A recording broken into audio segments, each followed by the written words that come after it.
L'acteur Ellar Coltrane, il a joué le même rôle pendant 12 ans et pourtant ça ne représente qu'un seul film. C'est un cas quasi unique dans toute l'histoire du cinéma. Le film Boyhood raconte la vie d'un jeune garçon du nom de Mason, de son enfance à l'âge adulte, de ses 6 à ses 18 ans. Le film est écrit et réalisé par l'immense Richard Linklater. Il s'est lancé dans un projet de film qui compterait que quelques semaines de tournage par an, mais sur 12 ans. En termes d'années de production, c'est plus long que toute la saga Harry Potter quand même. Linklater avait même prévu un plan B au cas où il meurt au cours de ces 12 années. Oui, parce qu'au départ, Richard Linklater, il savait où il voulait aller, mais il n'y avait pas de scénario écrit. Il savait qu'il voulait raconter l'enfance d'un jeune garçon américain avec le plus de réalisme possible, mais c'est tout. Ça fait léger pour un film. Alors d'accord, Luc Besson, il te fait une trilogie avec ça, mais là, Richard Linklater. Là où il a pas pris de risque, c'est que, à part le héros Mason, pour jouer ses parents, il a pris des acteurs et actrices qu'il connaissait déjà, à savoir Patricia Arquette et Ethan Hawke. D'ailleurs, le plan B dont je te parlais au cas où Linklater mourrait pendant le tournage, c'est Ethan Hawke qui devait reprendre la réalisation. Et pourtant, tout ce petit monde a tenu le coup pendant 12 ans. En engageant Ellar Coltrane en début de production, soit un enfant de 6 ans, Linklater il s'est mis des bâtons dans les roues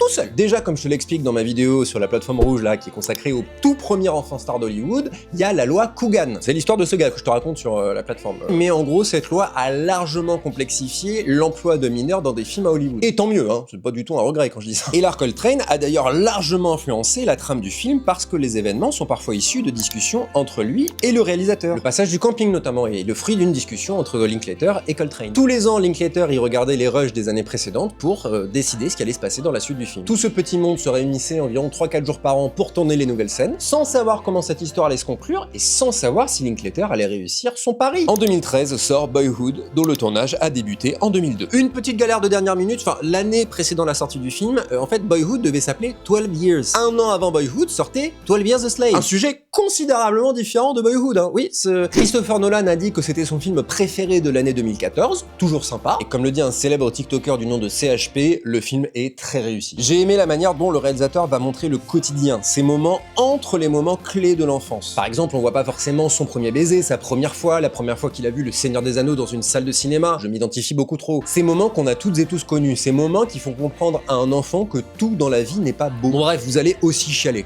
Pas que. Et Ellar Coltrane, lui, il a quand même eu une carrière après Boyhood, pendant et après Boyhood d'ailleurs. Il a aujourd'hui 31 ans et a joué dans The Circle de James Ponsoldt, puis dans The Man Who Killed and then Bigfoot. Le titre me donne envie de voir le film. Tout n'est pas trop tard pour devenir autre chose que le gamin de Boyhood. En tout cas, je lui souhaite. Merci d'avoir regardé cette vidéo. N'hésite pas à t'abonner si tu veux d'autres histoires de cinéma comme celle-ci. Bisous.